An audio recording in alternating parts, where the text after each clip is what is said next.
Perpetual darkness lingered at the top of the world. Thick ice, frigid air, and snow covered the lifeless mountainscape. However, the endless night did not go unchallenged. A single source of light illuminated the sky and drove back the darkness. Nestled between two snow-covered mountains, a little cottage sat with puffy, billowing smoke rising from its chimney. Ignoring the fact that the nearest civilization was thousands of miles away, to the casual eye, the house was simply a warm and welcoming home. Still, one might ask themselves, what an odd thing to find in such a bleak place. How could such a thing come to be? Like most things found in the North Pole, not everything is as it appears. The land was unforgiving and cruel. It could take your life within minutes. Only a select number of creatures were given permission to live in this harsh and relentless wilderness. All others who entered this domain did it of their own accord, such as the residents of this tiny little home. However, these individuals were like no other, and with a little bit of magic at their disposal, they lived happy and joyful lives. At first glance, it would appear it was nothing more than a simple, ordinary home inhabited by an elderly couple who loved each other dearly. If this were your conclusion, you would be mistaken. In reality, a magical secret existed below, for the small house was much more than meets the eye.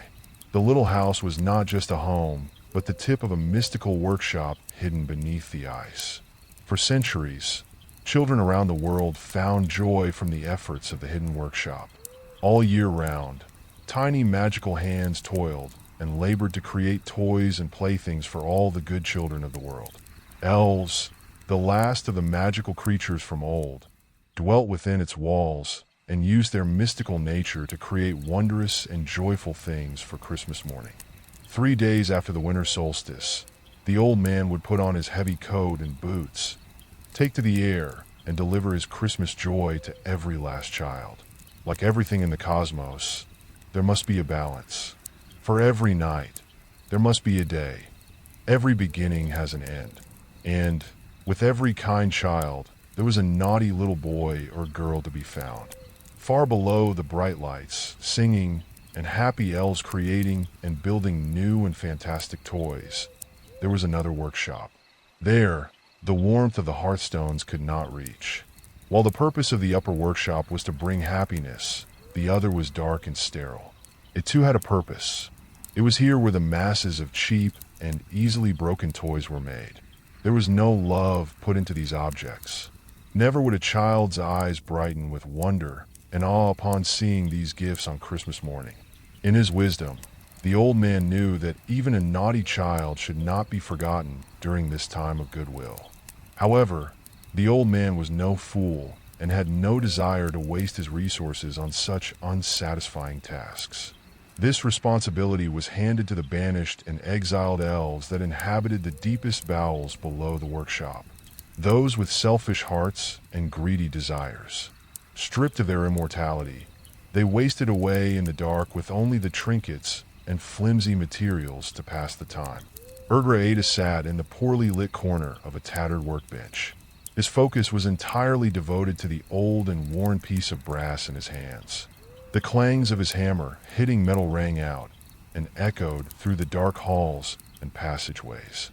He pounded the brass sheet relentlessly until the metal slowly began to surrender its shape and bend to Urgra's design. Suddenly, the hammer flew out of the mad elf's grasp. He examined his limp hand, trying to will it back into his control.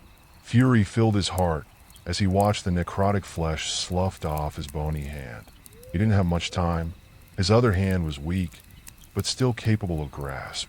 He reached into his toolbox and removed a long warped nail and stabbed it into the back of his paralyzed hand. He pushed on the nail head until its tip broke through the skin and emerged through his palm. Immediately, the pain surged and shot up his arm. The thick and rigid tendons loosened within his hand, giving him temporary use of his digits once more. The elf picked up his hammer and resumed molding the shape of the brass plate. With each impact upon the brass, he poured his rage into his creation. How ironic that the product of his tireless work was meant for the ones he hated the most. His deteriorating body was fading fast. He possessed just enough magic to fuel the curse he would cast upon the object. When finished, his gift would be placed with the other junk toys and cheap trinkets. It would make its way to them and find a child on Christmas morning. The curse will take hold and slowly begin tearing apart their lives. It will channel their essence back to him and reignite his immortality. The object would pass from one child, then to another, century after century. He had just enough magic left to evoke his curse. Urgra had once lived and worked above, like any other elf before him. He loved nothing more than to create beautiful and wondrous toys and gizmos. However, in his heart, he wished that he could keep some of his creations for himself. One day, his eyes fell upon a beautiful music box his friend Dlahila had created. The music box was extraordinary, meant as a gift to a king's firstborn. It was magnificent, crafted from oak wood. It bore an elaborate gold design on each of its sides. When opened, a figurine of 3 children danced hand in hand to a beautiful lullaby around a magnificent Christmas tree. Urgra Ada had never desired anything more in his entire life. It filled his heart with jealousy. He became resentful that this precious and rare treasure would go to an undeserving human infant. The little girl didn't deserve it. It should go to him, he thought. So, under cover of darkness, Urgra slipped into the work area and took the music box. Unable to sleep and anxious to put the finishing touches on his prized creation, Dlahila decided to return to the workshop. To his surprise and shock, he caught the elf attempting to steal the special music box.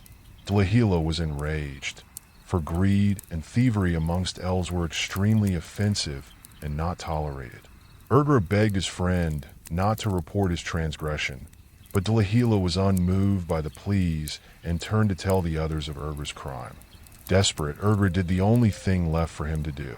He grabbed a hammer and brought it down on his friend's head over and over again until no more life remained in the broken body. Despite his meticulous efforts to conceal his crime, he could not escape the sight and wisdom of the old man. Humiliated and dishonored, the elf was banished from the workshop and his precious music box was taken from him and given to the little princess. Stripped of his immortality, Urgra Ada was cast into the cold and dark corridors of the other workshop to spend his remaining days, never to create a beautiful thing again. As the seasons passed, his hatred for all children grew and ate away at his sanity. He gritted his teeth knowing that the children of man were given everything and he had nothing. Hunched over his work, Urgra feverishly worked to complete his masterpiece. He stared down at the anvil and hammered down on the brass. Each strike brought the faces of a child into his mind. It lives in warmth. The blunt hammer formed the metal into a hollow cylinder. It stuffs its face with sweets and treats. Stumpy legs were welded into place. It gets everything it asked from Mummy and Daddy. A malformed head and crooked ears took shape. It gets anything its little heart desires. The brass surface was scrubbed of debris and grime. It gets everything it wants. Small turquoise stones were affixed to the brass body. I hate it. One glimmering red ruby stone was bound to the left side of the figurine's head. I hate it. Finally, a second red ruby was embedded into the surface on the face's other side. I hate them all. In the glow of the fire, Urgra held up the brass figurine. It was a disturbing representation of a rabbit. Its body was a lattice of crisscrossed brass, strips bejeweled with a pale blue turquoise stone at each intersection. Its head was malformed and gave the impression of a dead thing instead of a pleasant rabbit full of life. He placed the atrocious thing upon an open silver locket that contained a mirror on each of the hinged inner sides. With the rabbit figurine facing one of the mirrors, he carefully opened a vial that held a clear fluid. It was lymph. The lymph from an elf was the source of magic that flowed through their bodies like that of blood from the second set of unique arteries found within its own circulatory system and pumped by a very special second heart. Only a few tiny drops fell out of the vial. It splashed onto the figurine and mirrored locket, illuminating them with a golden glow. Urgra closed his eyes and spoke the words of wormwood in his elven tongue. The clear liquid turned black and stained the surface of both the rabbit statuette and silver locket. The glow turned a deep purple, then slowly faded.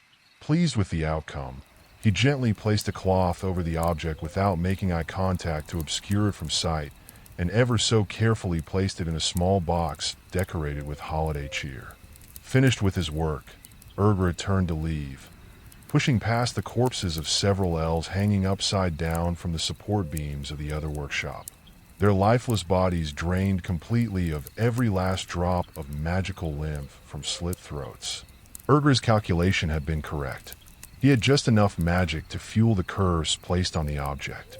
The mad elf smiled and begun to laugh. For the first time in a very long time, Urgra Ada's heart filled with anticipation at the approach of Christmas morning. The little girl sat in a large pile of torn wrapping paper from the many gifts she found under the Christmas tree. On the morning of December 22nd, Gabby awoke earlier than everyone else. She went downstairs and glared at the many presents that continuously tempted her. It was as if they teased and mocked her every time she looked at the colorful and beautiful wrapping paper. She would receive such a terrible scolding from her parents, but she couldn't wait any longer. At first, it would only be one gift she opened. Then it became two, then another and another. Before she knew it, all of her presents had been opened. Despite getting everything she asked for, the desire for more still was not satisfied. When Gabby stood, a small gift next to the base of the Christmas tree caught her eye. She could have sworn it had not been there before. The wrapping paper was worn and yellowed with age. Written in big words was a tag that said, "To Gabriella." It was like no other, and she surely would have seen it before now. Puzzled, she removed the wrapping paper and found a box that contained a smaller sealed box and a scroll. She opened the scroll and read, "Congratulations, lucky one. You are the proud owner of Pepe, the rabbit. Pepe loves you and will be your best friend in the whole world. Pepe is a friend like no other, and he will give you everything your heart desires. To be Pepe's friend, you must listen to him and never disobey the following instructions. 1. Place Pepe on his locket facing the mirror. 2. Never look Pepe in the eyes. He is ever so bashful and only likes to see you through his mirror. 3. You may ask anything of Pepe 3 times.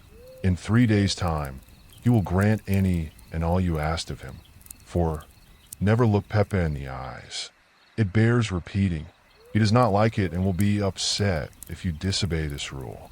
Remember, lucky little boy or girl, Pepe loves you. He loves you more than anyone else in the whole wide world. Pepe will make sure that no one will hurt you ever again. And if you love Pepe, you will listen to him and do whatever he asks of you. Pepe loves you, and no one can ever come between you and him. Pepe loves you.